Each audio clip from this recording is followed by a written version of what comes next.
Our coverage of political developments in Rivers State after the local government election held there on Saturday.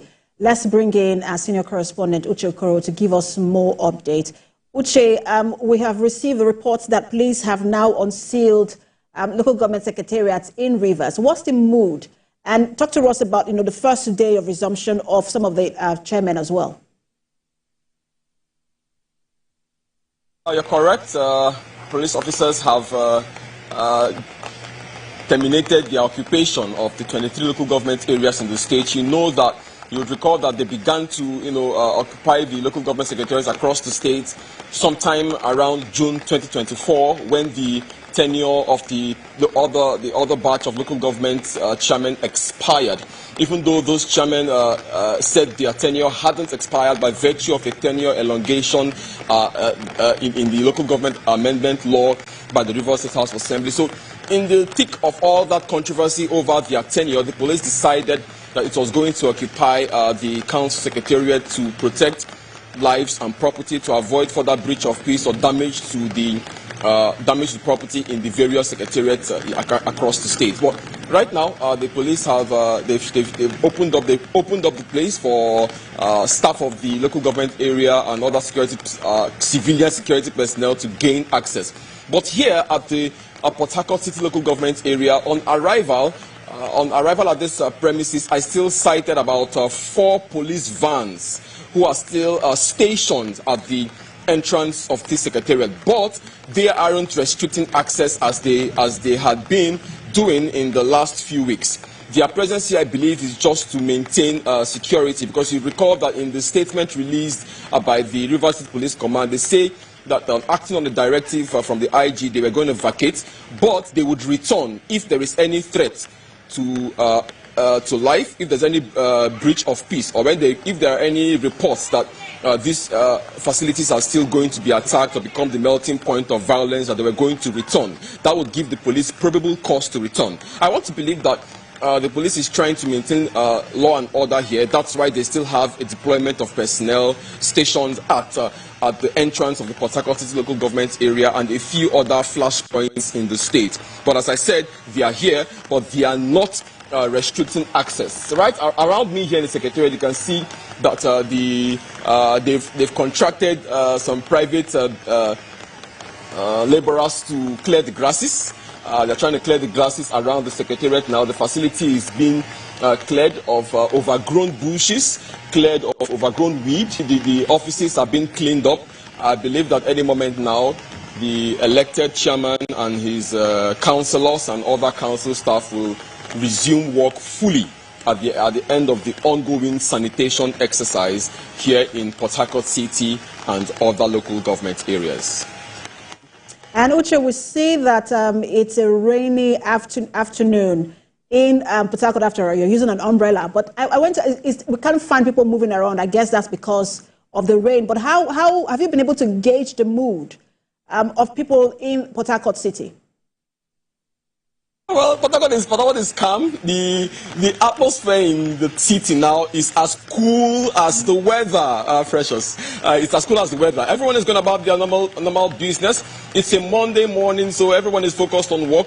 Expectedly, there was a lot of tension in the build-up to today, because you know that the election held on Saturday.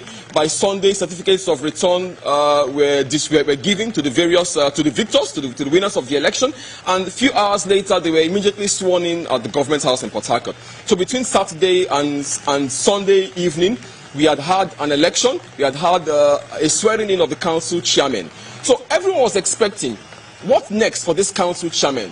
How are they going to gain access to their secretariats? Everyone had predicted that there was going to be a clash, if not between the council chairman and the police who had barricaded the offices. There was going to be a clash between the chairman and supporters of the other side. Let me leave it at that. Supporters of the other side, or those on the other side. But as contrary to the expectation or prediction or fear of many residents of the state, we woke up this morning to see a press statement from the police saying that they were going to vacate these premises. I believe that in its wisdom, the police thought that it would be further heightening the security tension in the state by remaining at these premises after this gentleman had been sworn in. So I think in their wisdom they decided to vacate the place, and they are still here to prevent any further clash. So generally the state is heaving a sigh of relief that its worst fears did not materialize, that today was all hell was going to break loose today when this council chairman resumed office with the full force and backing of a local government election and a swearing-in that was conducted just yesterday. Their fears were also increased by the fact that when the governor elected caretaker chairman, there was crisis because those caretaker chairmen were unable to gain access to the secretariats. They hired offices, and some of them were working from either their homes or offices close by. None of them till date gained access to the secretariat. So everyone was saying, today now we have elected chairman, what's going to happen? Are we going to have a repeat of the crisis that broke out when the tenure of the former chairman expired and when caretaker committees were set up? But today, our fears did not materialize. So far, it's a calm day, apart from reports that we're getting from places like Okoro local government area and a few other areas where there were pockets of disturbances. And just a lot to get updates on Uche, but I'm sure we'll speak to you subsequently, especially on that local government you just mentioned in our subsequent bulletin. Thank you so much for the update, Uche.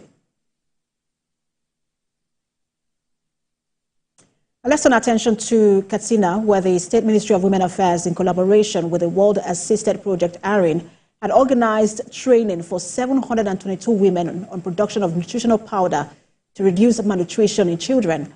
This will be achieved through the utilization of background farming for hybrid seed cultivation.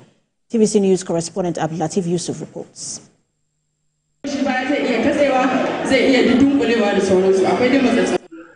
A simplified method of producing high nutritional feed for children. The newly introduced Garin Lafia is a mixture of local ingredients needed for healthy growth and balance of children. Improving nutrition in Katsina State has been a deliberate effort by the state since 2011 to address acute malnutrition affecting children across the state.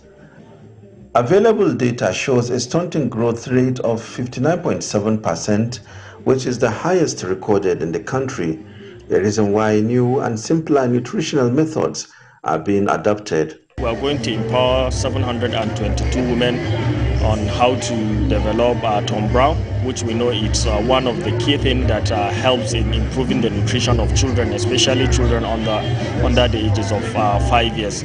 You know, Accelerating Nutrition Results in Nigeria project is a World Bank funded project that focuses on prevention of malnutrition among children and women, pregnant and lactating women, using a cost-effective interventions.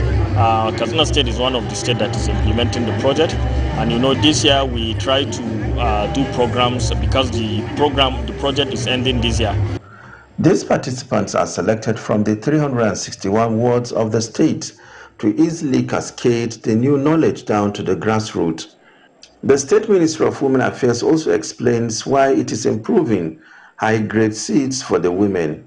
The focus of this initiative is to first equip you women with knowledge, skill needed to produce Garin Lafia, a highly nutritious, locally produced flour that can play a role in improving food security and nutritional outcomes in our communities. Second is to teach innovative techniques of backyard farming. The new move is to promote precautionary measures to push back malnutrition with the use of local ingredients, especially at localities where cases are high. Abdulatif Yusuf, TVC News, Katsina. As the world celebrates Teachers Day, they need to improve on teachers' motivation and morale in order to have quality education in Nigeria.